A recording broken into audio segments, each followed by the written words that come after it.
Hi everyone, welcome to Waxing Wednesday here at the studio, just getting settled in.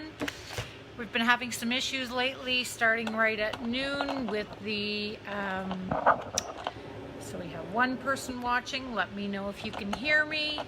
Rhonda, it's you. Hi, let me know if you can hear me. Denise is here. Let me know if you can hear me. We've been having some issues, right, with the sound, so I just want to make sure everybody can hear me. And we have Heather. Everyone, let me know if you can hear me, all right? Just one person, let me know. Sounds good. Sound, can you hear me? Yay, excellent. No, Denise says hi. Just need to know that we can hear one another. And, well, I can't hear you. Excellent. Okay, we're going to start then. Waxing Wednesday. So I decided to do this video for our mixed media people who haven't yet gotten the encaustic bug. So for those of you who are more seasoned and more, you understand and you have done encaustic, this little workshop will be fun for you because this is a little project that you can just like knock off any time. So I know that doesn't make any sense. Let me go back to that. So this is a project that anyone, even if you're beginning, you can make lots of these. You can also make them when you're traveling. It doesn't have to be anything special. So that's why I'm going to start this today for those of our friends who have never done encaustic, or for those of you who are just looking for little on-the-go things. I call these my little bread and butters because I sell these in the store and I sell them when I'm in shows, and you can sell them if any local shops are open that carry little handicrafts and things like that. It's easy for them to sell these for like 20 bucks. You make $10 on them, so you want to just do something. This is more like it's like a marketing and an encaustic at the same time. And at the same time, for our new friends who don't or who haven't done encaustic, I'm going to show them how to work with just medium. Okay, so it's more of a mixed media project, but basically starting with a little mixed media beginning. So I'm going to flip the camera down, and I'll try to look at it every once in a while so we can answer questions. But I want to make sure you guys can see this. Okay, I may have to give you all a little stomach turn for a second because I think I have to flip this around.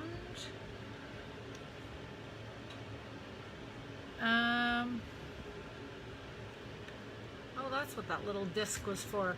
So I broke my tripod last week and now it's not going flat. So unfortunately, I think that's the best angle we can get. Got to order a new tripod. I was a little hard on the poor thing. I'll just keep holding my project up. How does that sound? So, and I'll talk my way through it. It's super, super simple. What I do is I tend to make little collages on, oh, Dulce, you're here, you'll love this. So this is a great project for somebody traveling, or when you just want to, sit at the beach and you don't have a lot of product to take with you. You just want to take a few little things. I always take some paper. This is just like a light cardstock. And then you can make little collages.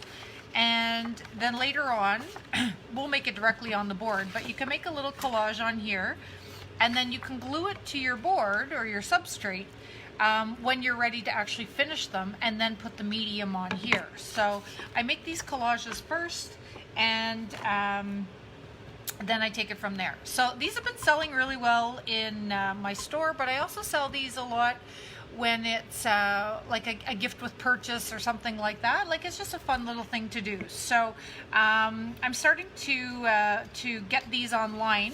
So very soon you'll see all my my little ones available on online as well. So yeah, so let's just get started. So this one here it started off with a little chunk of wood, right, that is super old. And because of it, it's got a great little patina. It's got some white paint. It's got a hole in it. It's got all kinds of stuff. It's really cute and small. But the issue with it for Encaustic is that it's got, and for any painting really, it's got an old lead paint on it, and I'm not worried about the lead necessarily. I wouldn't sand it back or do anything like that to disturb the lead paint. We'll just leave it like that, but I'm just going to give myself a good surface. I'm just going to create a little collage on a piece of paper and then glue it to it. So I'm going to show you how to do that first. So if you were to take your piece of paper and you would know your size ahead of time that you want to work with, you might want to trace them out or cut them out so that you have your piece of paper that's the same size as the piece of wood that you're later going to cut it to. So if you knew you were going to the beach for the day, or you were going to go sit in a park and you're going to sit at a picnic table and make some collages in the beautiful weather, then you would just, and you were going to say, okay, today I'm going to make like 8 of these. You would just take your 8 pieces of paper with you and then your collage. So then you're going to take a little container of Mod Podge or your wallpaper paste or any kind of glue you have. So just like a little tiny container. And a paintbrush to apply the glue. And what else would you need? Oh, and then an assortment of papers. So, and items, pardon me, I have to pick up my paper, that you might want to collage. So, in this case, I'll just go through my papers and see what I have. But I want to make a simple collage. I don't want to be fussing too much with this. And I also don't want to, like, I want to do these fast because I'm going to sell them affordably, right? So that's my intention of these, but you guys don't have to have that same intention. Oh, it's funny because I actually have a piece of canvas that's the same size, and it's kind of nice too. But let me just take some of this off. So fabrics are another great thing to take with you if you're looking for texture and dimension and stuff like that. That's really pretty in there. I wasn't planning on that, but you know what? I don't mind it so much. So maybe a little piece of that, and then you're going to need a good pair of scissors or your X-Acto knife and a little cutting board or whatever it is that you would normally use for cutting out paper. That's what you're going to need to take with you, or have lots of. Now, I generally don't work on one at one time, because I'm making lots of little fast things, right? So these are great for, like I said, for gifting, for selling, for making a series. And some of them work and some of them need a little more work than others. But at the end of the day, I generally work on at least, 3 or 4 at one time. For you guys for today, I'm going to do it in 2s, and I'll show you why. Because on this one, I've already gone ahead and glued the paper. So, on the other one, I'm going to show you how to create it off paper, or just on paper, and then how to mount it later on. So this one is dry already, so that's kind of the advantage of that one. And so you would bring as much or make as many little backgrounds as you intend to for the day. Don't work on one at a time. It's way too time consuming. Bring your little scraps of paper, things like that. Great little pops of color. This is what we're doing on Friday, by the way. A lot of you have been asking me about my great background papers, my random papers and things like that. So that is our first class in the Friday series this week. For the June on Friday. And it's all about making background papers. And you're going to learn so much about that, but you're going to make so many papers that you're going to have enough collage papers to last you forever. So it's great. And then you can also... you can have them for so many projects. You can also photocopy them. We'll get into that, but for today's project, you want a little pile of paper. And then if you're going with imagery is great because it anchors a picture or a collage pretty quickly. So I'm just going through my things here, and I have a napkin here that has these random chickens on it. So why don't we just go with a chicken theme? Because it's here and it's easy, and because I just saw Suzanne is on, and Suzanne had an issue at the beginning with her collages because on a napkin she hadn't separated it to the last paper. So I'm going to show you once again how to do that. So I'm actually just going to cut these as big as the paper itself, and only because it can be covered up with other things. Because it's a napkin, I'm not going to bother cutting out the image. But remember that if you are in the, like if you're taking this to go, projects on the go, then you'll just want to bring a few images. And this one I just happened to grab is a napkin that has chickens on it. I'm not sure I've ever used this napkin, so it will be fun. So I'm going to cut out two. Actually, you know what? Maybe I won't cut out two. What I'll do is I'll cut out a random bit that's not as big. And that way I can show you that not all your pieces have to be identical. What I am actually, I guess that's a good way of pointing this out. When I'm building my collages, they're not identical to one another, but they all kind of have a same theme. No, you're not a chicken. You were very brave collaging napkins in and not recognizing that you had to get it down to its last level. So these napkins can be a pain in the rear end if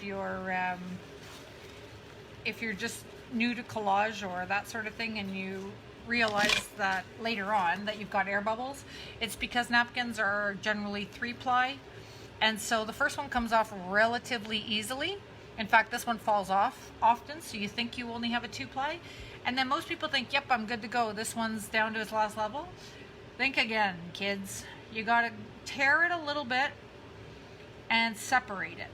So this one is actually, this level of napkin is actually held together to the napkin by the ink that it's pressed on. So when they print it, they have 3 levels of thin paper, and then they print on the top, right? They print the image on the top, and then that little bit of ink makes the second layer stick to it, and that's why we call it a ghost image, because often you'll get a little thin, maybe you'll be able to see it if I hold up some paper behind it, barely, but anyway, you've got a little tiny ghost image of the back.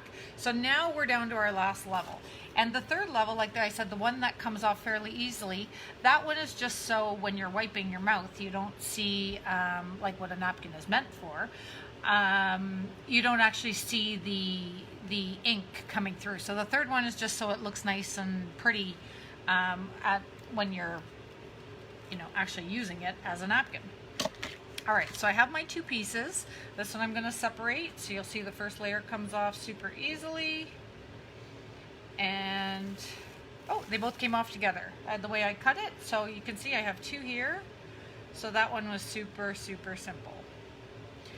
Same napkin, by the way. So now I'm down to my last layer. So what I'm going to do with these is I'm just going to apply my glue, and I had a brush. One of these days, I keep threatening I'm going to clean my studio, and one of these days I'm actually going to do it, and then I'll be able to find things, and you won't have to wait for me as I look around my studio for something as simple as a glue brush. Here we go. All right, so I'm just going to use my wallpaper paste and a big brush, and I'm going to brush on a thin layer because this is just a napkin, so, and it's down to the last layer, so we don't need gobs of glue. I'm just going to glue that on. So on this one I'm gluing it directly to the board, right, because I've already prepared the board. But on this one I'm just gluing it to the paper. So you'll see here, I'm just going to take my paper and I'm just going to put a bit of glue directly on the paper surface, very thin layer, and I'm going to take my napkin, put it on, and then press it flat, or use the back of my brush. I don't have a lot of glue on here, so I'll press it flat. The only reason why we normally don't use the brush is because there's a lot of glue on them, right? But in this case, I'm just using wallpaper paste and the brush is fairly dry, so that's okay. So I'm just going to put that on like that, and I'll tear off the excess on this one. On the paper, I can trim everything later. So if you have little bits hanging off on your paper, that's okay. Remember, if you're making lots at one time, all the trimming and the fitting can be done at the end. So using only medium and encaustic medium in the future, I also want to make this travel friendly and new to encaustic friendly. So a lot of you who know my Two Worlds Collide program would know that this is when I usually get into chalk paint and all that stuff. But being very, new to encaustic friendly, and also being very, that's cute, and then also being very travel friendly project, I'm just going to use collage and medium today. Okay, that's it. So here's another little piece of fabric that is so sweet and is going to like absolutely sing with these little chickens. So I'll cut that to size as well, and I'm going to give it 2 different sizes, so I'm not going to cut it down the middle. One piece will get a bigger size, the other one will get a smaller piece. Okay, so that one I'll put on the bottom, or on the top rather. This one, yeah, I'll put this one on the top as well. So that's just sort of I'm not really thinking about composition and stuff at this point, but I am thinking about colors going together, because this is going to be a paint-free collage. So in a paint-free collage, I have to make sure that my colors are going to complement one another, because like I said, I'm trying to be travel friendly and new to encaustic friendly today. So you can see we've got our little paper up there, got our little fabric there, so we have 2 pieces on the go. Now, building on that collage, at some point I'm going to want to bring in something dark, because I do want to ground it. So there's another piece of collage paper that has graphics on it. That one's kind of cool. And then, what else am I going to do? I got to look through my papers here. So we have a little bit of fabric, we have a bit of collage. My go-to, like I said, is always a little bit of what am I saying? It's always a little bit of paint, so having to pull that back and keep it from, oh, this is fun. So in this paper on the side, I don't know if you guys can see that, but there's these numbers, and I like that a lot. So I'm going to use the numbers on this side. This side of the page is torn. And then I could just pull out another page out of the book. Or I can also pull off some of the spine. That's pretty. Oh, I like that a lot. So the spine bits are really nice. And you see, I'll be able to hold this together with some medium. It's falling apart, but it's really pretty. So maybe I'll incorporate some of that. Oh yes, this fabric that I tore, I like it as well, so I'm going to cut a little piece of that and put it on the bottom. This is a great fabric. This is an old duffel bag that I got at an antique store, and I have a lot of these old duffel bags. You buy them all the time or I buy them all the time at antique stores, and what they are is old military issued bags that like have usually the name of the soldier that used that bag on the back. Either it's stamped on the back, or it is or it's handwritten with like a Sharpie or something.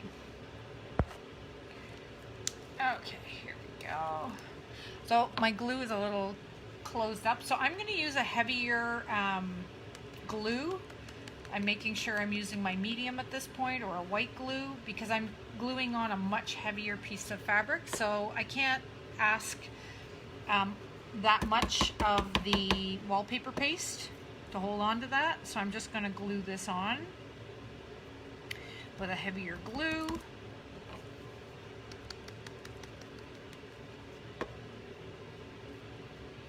Heavier glue, glue to glue again.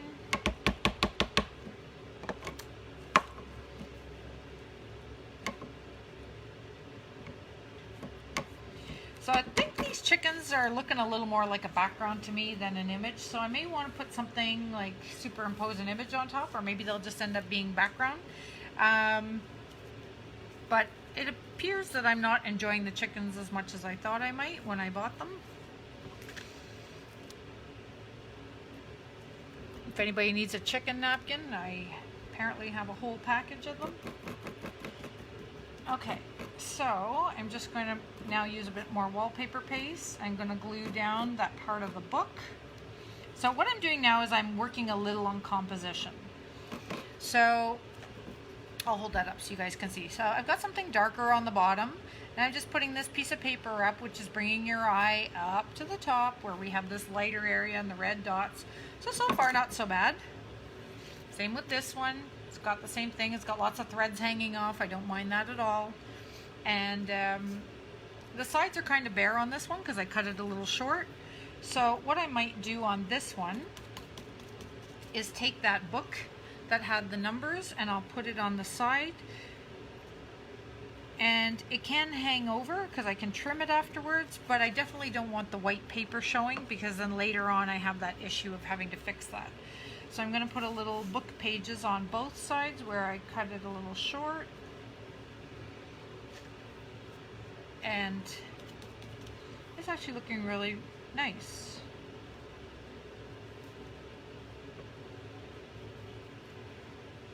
Now my medium is really going to hold this together. So like I said, where I have these spine pieces that are falling apart, it's not the greatest adhesion right now with a bit of wallpaper paste, but my wax will actually hold those. So I'm pretty happy with that. And then, yeah, I probably shouldn't have cut that short because it does take away from the speed at which I can normally create a collage like this. So I'm just going to add another little piece. Hi Jan, not late at all. Okay, so this one I think I'm going to put on this piece. I'm going to hold these up so you guys can see where we're going. So we're just building these cute little collages, right? One on a panel and one off the panel just on paper. And today it's going to be paint free because we're going to finish it with medium. So this one I'm going to want to dry up soon because I'm going to cover that one in medium because it's on the panel. So I should probably get to it. And then I am definitely going to add some black paper to this one because I decided not to go with an image. I'm just going to keep them a little more abstract. Maybe I could add an image later in terms of a... oh my gosh, my words today. In terms of a, what is that word? A transfer on the medium. But I want this to be fairly simple, and I don't have, like I said, I don't have any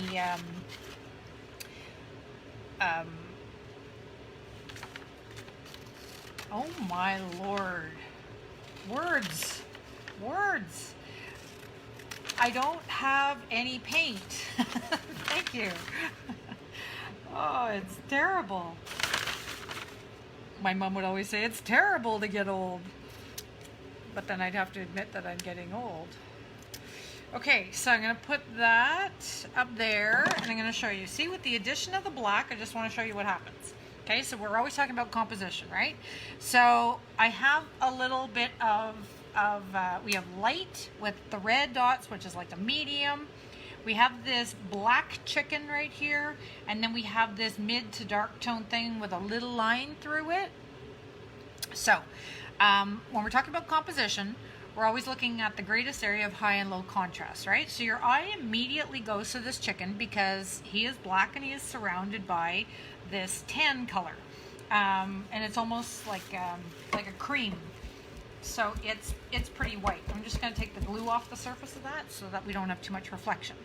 So if my eye goes there, and then we have a little bit of, you see these little white chickens at the bottom with some black dots, they're actually helping bring your eye down, and then because this is darker in tone, your eye actually comes down. And then we have this little piece of paper with some text that kind of sort of takes you to the top. But now wouldn't it be interesting if we took something dark that also had the tan in it and put it at the top, and watch what happens. Right? Now, our greatest area of high and low contrast has now shifted. It's at the top, and then immediately we start to fall to this part here, and now we're just struggling just a very, very little bit to get to the bottom, but you can see how that piece brought you here. Now we just need to come down here, and Bob's your uncle, as they say, right? So I'm going to glue that piece of collage on. And so that's like a little lesson in everything we talk about in terms of composition and value. And so no paint today, right? We are doing this very, very loose with collage only. When I do those illustrations like I showed you on Makeover Monday, if somebody was watching, you'll recognize these. All I do is I block things out, right? And when I block them out, I am able, meaning I make a map, I'm able to see where my lights and darks are. So it's the same thing. Your eye starts here, your eye goes up, your eye moves across, your eye comes down. So this is all we're doing with our collage. But remember that scale is very important. So what that means is sometimes we end up using similar or the same bits of collage everywhere, and what that does, unfortunately, is you get confused. Then you don't know what to do.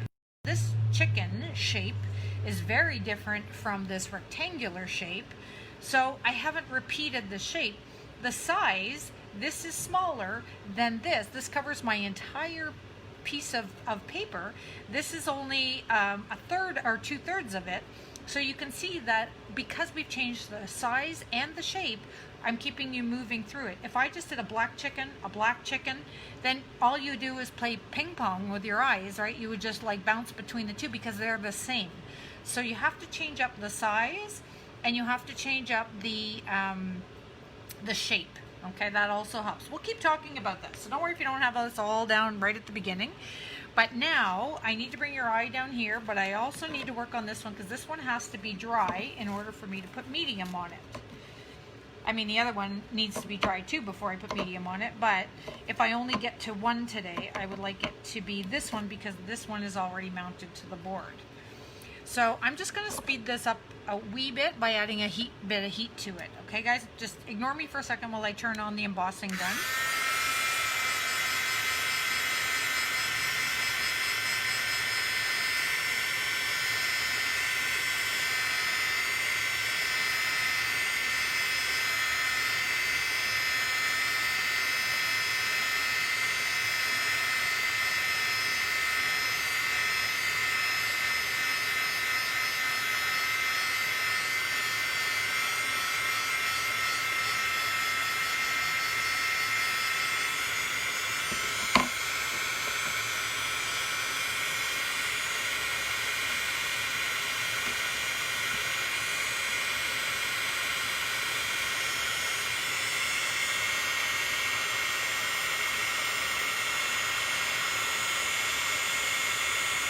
So the risk, if you guys can still hear me, the risk you get with applying encaustic medium over a damp or a non-cured surface is that you can get black mold forming underneath your wax eventually.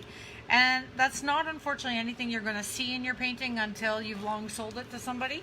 If you're hanging it in your own house, then you may look 2 years later and go, what is that? I don't remember putting those black little specks there. And unfortunately, those black little specks are going to definitely haunt you later on as mold, and it's gross. I've seen it in my work, I've seen it in other people's work, and it's just unfortunate, really. So that's why working on paper also, like I said, is really great because you can make a whole bunch of these while on the go, and then later on you could go ahead and just attach them to the boards and finish them up with medium at any time, and then you also have a lot of things done. So I'm just going to add a little bit of dark collage up here because I feel that I don't have enough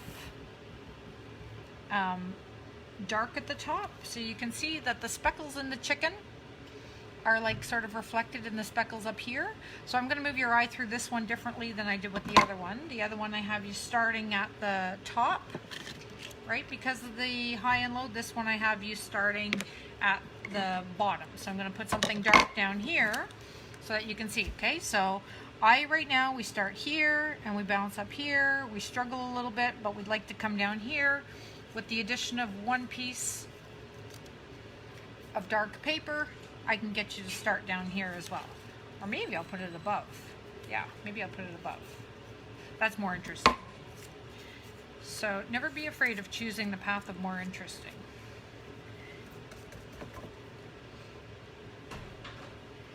There we go. Just gonna put that on. Okay, so look at that. Right, so now our eye starts here because this is now our greatest area of high and low contrast, and then these lines are taking us up here to this great little speckled area. These chickens have us here. It's the whole thing. It's just so pretty. Now I might want to add something down there, but I don't know what yet, so let's just leave it at that. So here I have these two little collages. Like I said, they speak to one another, right? They're much more abstract than I had intended. The subject matter, I suppose, would still be chickens, but it's kind of like random, right? It's sort of abstract. So let's just go with that. Okay, so if I have this now, I think I'm going to leave them as is, and then I'll show you a few other little things. Oh, I did pull off these, and I thought they were really pretty. So this is actually the spine.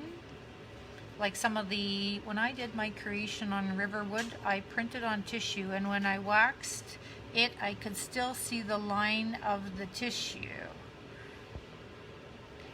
And I wish I didn't see it.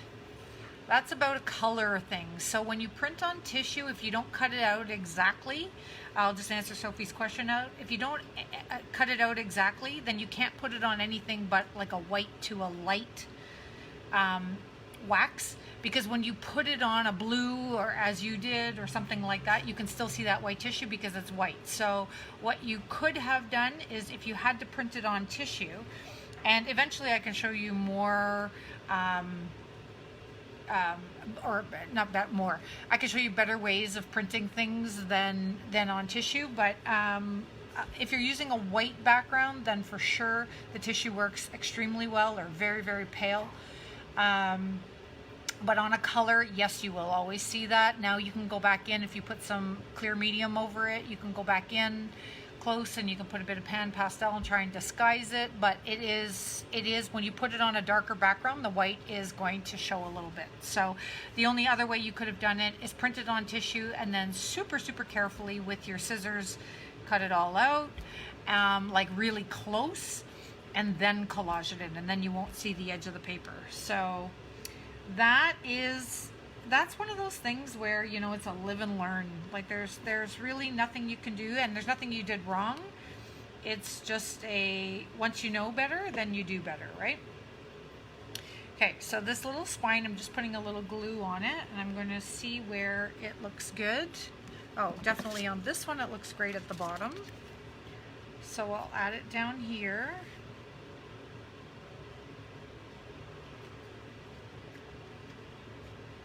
Pretty. It's so delicate. So it's like an old book where the silk was coming off of the spine. So I just put a tiny little piece of it there, and then I do have an extra little piece that ripped off. So I'll just put my Mod Podge under it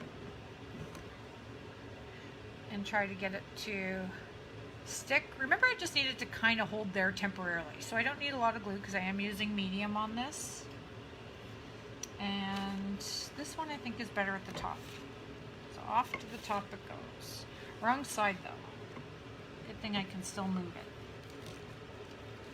it. Excellent. Okay, So this one, you can see I just put it at the top. So it's just helping us bring our eye through and around, right? So I might still do a little something down here, but we'll do that afterwards. For now, I think it's fine. And dry it up.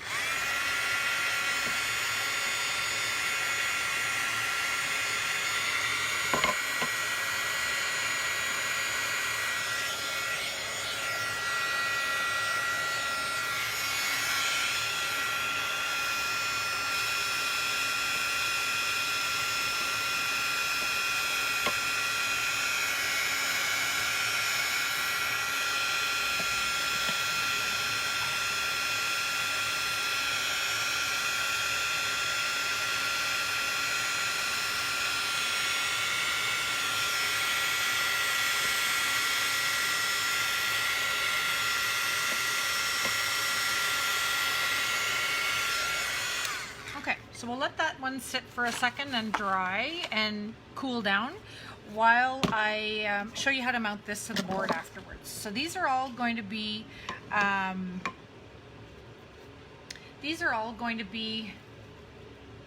dry probably by the time you do them, because if you're doing lots of them and then you're going to adhere it to a board later, it's going to be dry, so you're not going to have the same issue I have.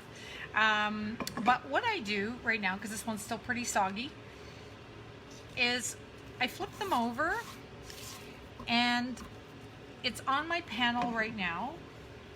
So if your panel is like a vastly big difference in size, you can put your board over top of it, and remember, this is going to be dry for you guys, mine isn't, and then you can press down really hard on your on your board, and then using your X-Acto knife you can trim off the excess. It doesn't work very well when everything is still wet, so I'll do my best, but I can trim it up later as well when it's all dry. The key is to really push down on the board to make sure that you're getting a good crisp slice. I'm going to use scissors at the top here because my knife is just tearing because the fabric is still really wet. So much so that I just took my collage off. That's how wet this thing is. Okay, and then on the bottom I'm going to do the same. I'm just going to trim it up.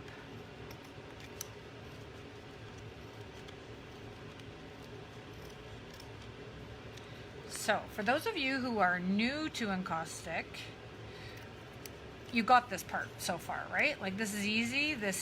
We're just collaging. We're not doing any pressure. I guess that's a great way of putting it. There's no pressure in a project like this because you are absolutely just playing, right? There's no stress. So when you look at Sophie's little collage circles that she did and stuff like that, it's more fun when you're making a whole series because you've just got these fun little things, and there's no pressure, there's no stress because you bounce from one to the other and that kind of thing. And then once we get to this stage, this is where, oh, I wanted to glue this.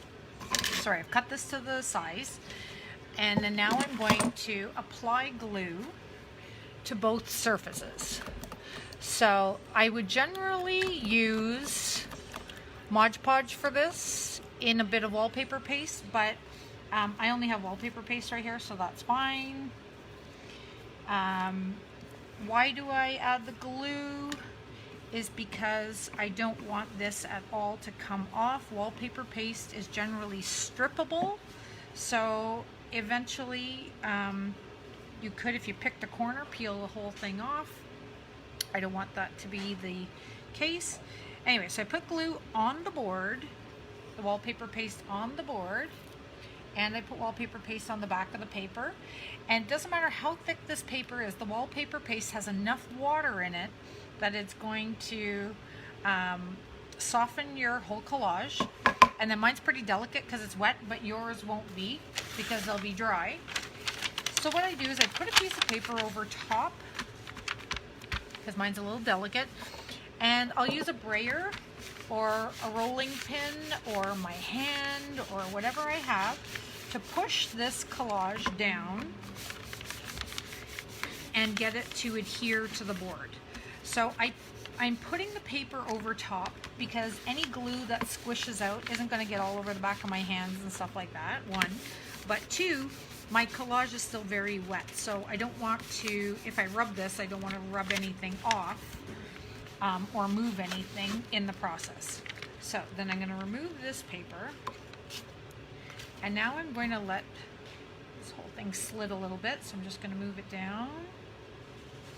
It's very wet, so it's good. Still very easy to manipulate and move stuff around while it's wet. If you're using Mod Podge, it's not as easy. If you're using wallpaper paste, it's easy until it's dry. There we go. I'll bring those bits up there. So now you can see that that one is adhered as well, but I need that one to dry. So like I said, if you're making a whole bunch of these, you would just leave these to dry, and this would be your finishing stage. So all your pieces of paper that you had previously done, you would just lay them all out and somewhat assembly style, you just start putting them all together. And then at some point we'll start to treat them, pardon me, like individual images. So I have a little bit of that fabric that I just cut off. You see that teeny bit? I might try and glue that into the bottom just because there's a nice little relationship there. Yeah, I think I will. So I'm going to take a little bit of my glue, even though this is going to be wet. I'll just put a very tiny bit on the back of that fabric. It's like the slightest little slice, but I think the red might be enough just to pull your eye through. Now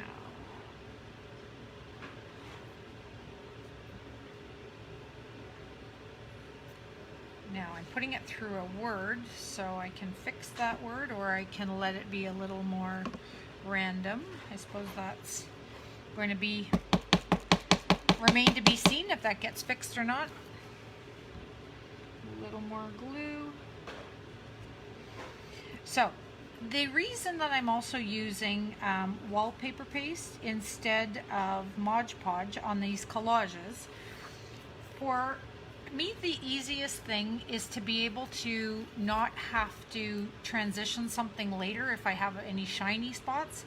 So wallpaper paste is cellulose based, right? So it doesn't have acrylic in it. So when I use wallpaper paste and it's dry, it holds everything in place temporarily. And I'm going to seal it all with beeswax now anyway, with the medium, which will hold it indefinitely. But in the meantime, I don't need to worry about deglazing anything because there's nothing shiny, there's no glue. If you're using Mod Podge, then you definitely need to make sure that when you glue things down, you baby wipe the excess off. And if you have to use a clear gesso or something to transition an area, I mean, that's all different. If you're just doing straight up collage, just a little mixture of wallpaper paste is fantastic, especially if you're traveling, because you can take the powder. So you would just take a little container, like a little salad dressing container or something with a little wallpaper paste powder in it, and then your brush, and then all you have to do is add a little bit of water to it. And then if you have mixed, just a little bit at a time, then if you don't want to travel with having wallpaper paste and glue and that sort of thing, especially if you're flying, you could just pitch out the excess, because a little bit of powder makes a lot, and then you could just throw out the additional little bits. You wouldn't want to make too much at one time, or try to make just as much as you're using. So now that this is dry, now I'm going to bring in the medium, and I'm maybe going to turn the camera so that you guys can see this process a little bit better. Turn the camera. We're going on a field trip over to the wax station. There. So I'll try to keep my hands like right about here. Got it. And then that way we'll be able to see what we're doing. So my wax station is a mixture of clear medium and colored mediums and all sorts of things. My clear is getting very low. So I'm going to turn this a little bit. I'm awaiting my order of clear. So hopefully we have enough for today. I'm just going to warm this up a bit.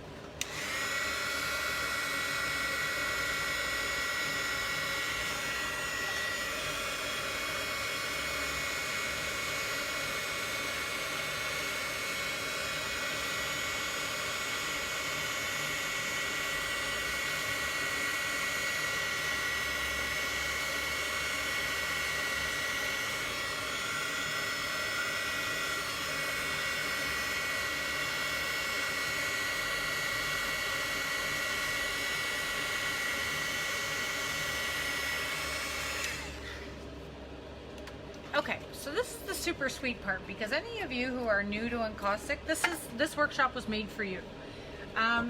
It is, let me see which one is the dry one. This one's the dry one. So if you have nothing else on your in your Encaustic thing, let's say you're brand new to it, then all you would need to buy is what's called Encaustic medium. You wouldn't bother making your own, you wouldn't bother doing anything like that. You would just buy a block of Encaustic medium. And very soon I'll be able to offer that to you guys on my website as well, because I did order finally for resale. So that should be coming soon. And that's all you're going to need, because you can just use, I'll show you all kinds of ways of warming it up. We'll do that another day, but it's really, really simple if that's the only one thing you have. Thank you, Dulce. From Dulce, this comes as a huge compliment because Dulce is a master collage artist, and I generally need my paint as my crutch to unify things. I don't really worry about my colors and all that kind of stuff, because I tend to lean on paint afterwards. But because we're just working with collage today, I'm just going to say thank you to Dulce, and yeah. Anyway, so I am going to start applying some of the medium. So my medium at room temperature is solid. And then when I'm applying it with my brush, I have it heated. Mine's heated to probably just about 100, so it's liquid. It wasn't liquid before, that's why I had to heat it up, because it was still a little bit solid. The pan that I'm using wasn't making full contact with the surface that I'm heating it up on, so that's why it wasn't exactly ideal.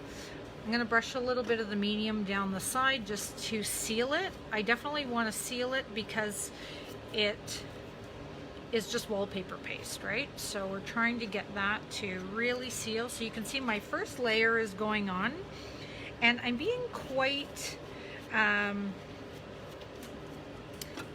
not being too generous with my wax. So there's some, if you guys were watching Amelia, she was taking a workshop where she was layering all her pieces. That kind of a project like eats up your wax. This kind of a project doesn't eat your wax so much, because we want a nice thin layer. And because I have a lot of different elements going on, I don't want to have to scrape too much back. So I'm just showing you guys how to apply it. So you can see it's very foggy, it's very, you can see all my brush strokes, it's sitting on the surface. So the next thing we have to do, and I'll move you back. I'm going to come here so that I can show you down here. So the next thing I'm going to do is I have to fuse it. So fusing is when we take the wax and, because right now it's pretty sticky, it's definitely cooled because that's how quickly it transitions from a molten state to a hard state. But now what I need to do is I need to fuse it to the board and to the panel and to the fabric and everything else. So I need to do, I always like to do a full fuse on my first pass. So what that ensures is that it's going to really go through, like the wax is actually going to saturate those papers and go right through and grip onto my surface and hold it there. So that helps me down the road, assure that I'm not going to have air bubbles or the thing lifting off, because it is strippable wallpaper. So I want to make sure it's there and it's there to stay. So my first fuse is generally a full fuse. So what that means is it goes from the solid state. I apply heat very delicately, because you don't want to just burn this, you don't want to turn it, you don't want to oxidize it, you don't want anything. So I'm going to heat this, and you're going to see it's going to start to look like a puddle. And then as the puddle becomes more of a solid puddle, that's when I'm going to remove the heat and let it cool naturally. What happens at that point is the papers now have all been saturated with that wax, and then it cools. The first thing that you're going to see after you fuse to a full fuse to the puddle state is when you come back to it, it's going to look really foggy. So that's the heat coming out of it. So when the heat comes out, the wax is foggy. And then later on, and sometimes it takes, depending on how hot your wax, you can continually heat and cool and heat and cool. Your wax holds a lot of heat for a long time. Sometimes it may take like 12 hours kind of thing for your wax to actually cool down till you see what the actual sheen is, or the translucency or the transparency of that wax. So if you need to thin it later, absolutely you can, but I always say make sure you give it some time. So when I have students in a class and everybody says, you know, I'm not really that happy, the wax looks too thick here, then they too early go in and scrape all that wax off. And I said, just wait till the next class and then see if you want to thin it back. And it's very easy to thin it back, but it's sometimes it's not as thick or as heavy a coat as you think. So I'm just going to fuse this up, and I'm going to use my embossing gun because it's a nice small piece. Here it is. I was going to say, how could I have lost it that quickly? I need to keep it level in order to fuse it, because the wax will go to a puddle, right? So that means it'll run right off if I wasn't conscientious enough to make sure that I was doing it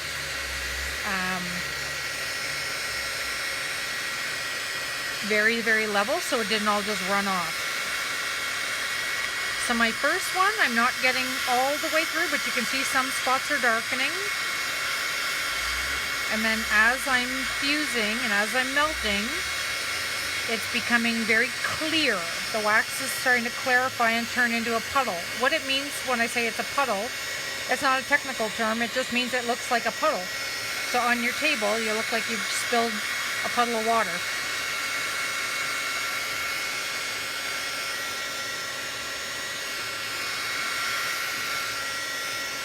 There, so it's a full fuse, so I can't pick it up to show you, but I can tilt the camera a little bit. And you can see it's starting to clarify, starting to go foggy, starting to do all the things it's going to do. Once it's completely no longer a puddle, I can hold it up. It's still very soft though. So I wouldn't do too much more to it at this state until it became super clear, because you can see it's really foggy. I can't see these chickens anymore. But when this is cool, I'll be able to buff it, and I'll be able to add some more things to it. So for those of you who are just using medium, this is it. This is all you have to do. You can seal them in encaustic medium. People will always ask me, how do I sell this? It's definitely a mixed media piece, and if you want to say encaustic, you can say it's finished in encaustic. If you say it's an encaustic piece, like so mixed media just means you've mixed your mediums. And so in this case, we have definitely mixed our mediums, because we have paper, we have fabric, we have like a part of a book spine, we have silk, we have cotton, we have and we have encaustic medium. So it's just one more of the mediums within the realm of encaustic medium. From here, I could take it and I could do all kinds of fancy things. I could do a patina, I could do a pan pastel, I could do some color wax, I could do whatever I like. Or at the end of the day, I can call this a mixed media collage finished in encaustic, and that is done. If and when this one's dry, then I'll have 2, and imagine if I had made 6 or 9 or 10 or 12 or whatever it would be, I would have all these darling little paintings that didn't take me any time. They were super fun, they were relaxing, they were no pressure, because I was just arranging paper on another piece of paper. It travels super well. It's very encaustic friendly for those who want to learn how to use encaustic. You can just start with medium and go from there. So I think that's all I'm going to do for today, because like I said, I want to keep this very encaustic newbie friendly, and as well travel friendly. All right, everybody, thanks for joining me today for Waxing Wednesday. I'll say goodbye, and I'll see you tomorrow. Bye-bye.